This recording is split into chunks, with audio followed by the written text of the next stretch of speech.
La maîtresse d'Arnold, exclusivité mondiale. Comment il a caché une liaison de 7 ans à sa femme Maria.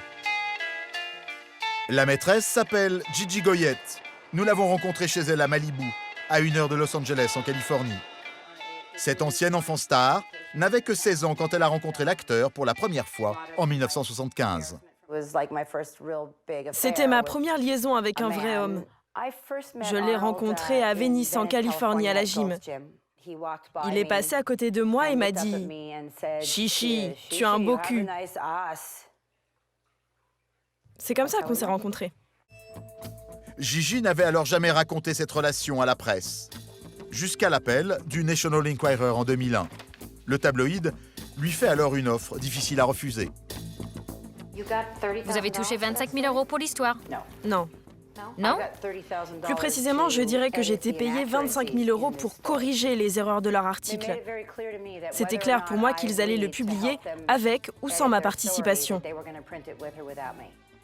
Schwarzenegger renonce à se présenter. Mais 2 ans plus tard, il retente sa chance aux élections. Au même moment, le National Enquirer reprend contact avec Gigi Goyette. Cette fois-ci, il est question de faire un livre. Ils m'ont payé 15 000 € tout de suite pour les droits de mon livre et m'ont dit qu'ils allaient me payer plus au moment de la publication. L'argent était viré directement sur mon compte. Gigi reçoit bien les 15 000 €, mais bizarrement, le livre ne sort pas. La raison de ce tour de passe-passe est à chercher chez la maison mère de National Enquirer, l'éditeur American Media. Le groupe de presse vient alors d'acheter plusieurs magazines de culturisme. Il a proposé un très gros poste au candidat gouverneur. Et pour qu'il accepte, American Media aurait promis le silence à Schwarzenegger sur ses incartades extra-conjugales. Gigi le comprendra plus tard. En fait, la phrase clé du contrat est une clause de confidentialité qui l'empêche de raconter son histoire à d'autres médias. En d'autres termes, le contrat consiste à acheter son silence. Vous avez sorti un livre? Votre histoire est sortie suite à ce contrat? Non. Alors pourquoi ont-ils payé 15 000 €? Pour me faire taire. C'est l'argent du silence, pour que je ne parle plus jamais de cette histoire. En octobre 2003, Arnold Schwarzenegger est finalement élu gouverneur de Californie avec 48% des voix, sans être importuné par le dossier Gigi Goyette. Nous retournons interroger Rick Egusquiza, le journaliste du National Enquirer, sur cet arrangement troublant. Visiblement, nos questions le mettent mal à l'aise. Il y a quelques années, vous avez payé une maîtresse de Schwarzenegger, Gigi Goyette, pour qu'elle garde le silence.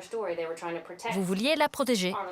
Oui, Il allait signer un contrat avec votre maison mère. c'est vrai, mais vous savez, beaucoup de sociétés ont des intérêts conflictuels. Vous me confirmez que vous vouliez protéger Schwarzenegger? Je ne peux rien vous dire, désolé. Le National Enquirer a gardé le silence sur la vie privée de Schwarzenegger pendant 8 ans. Le gouverneur n'a été rattrapé par son passé que quelques mois après sa retraite, à l'été 2011. Cette fois-ci, le Los Angeles Times est de la partie. Schwarzenegger a fait un enfant avec une de ses domestiques.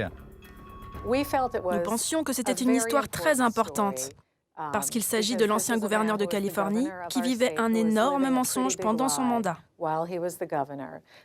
Mais nous n'avons pas voulu identifier l'enfant, dire où il vivait. En quelque sorte, nous savions que les tabloïds chercheraient cette info. Effectivement, quelques jours plus tard, les tabloïds identifient la mère et l'enfant. À l'heure de la pipolisation de la vie politique, la frontière entre la presse sérieuse et la presse tabloïde n'a jamais été aussi floue dans le monde anglo-saxon.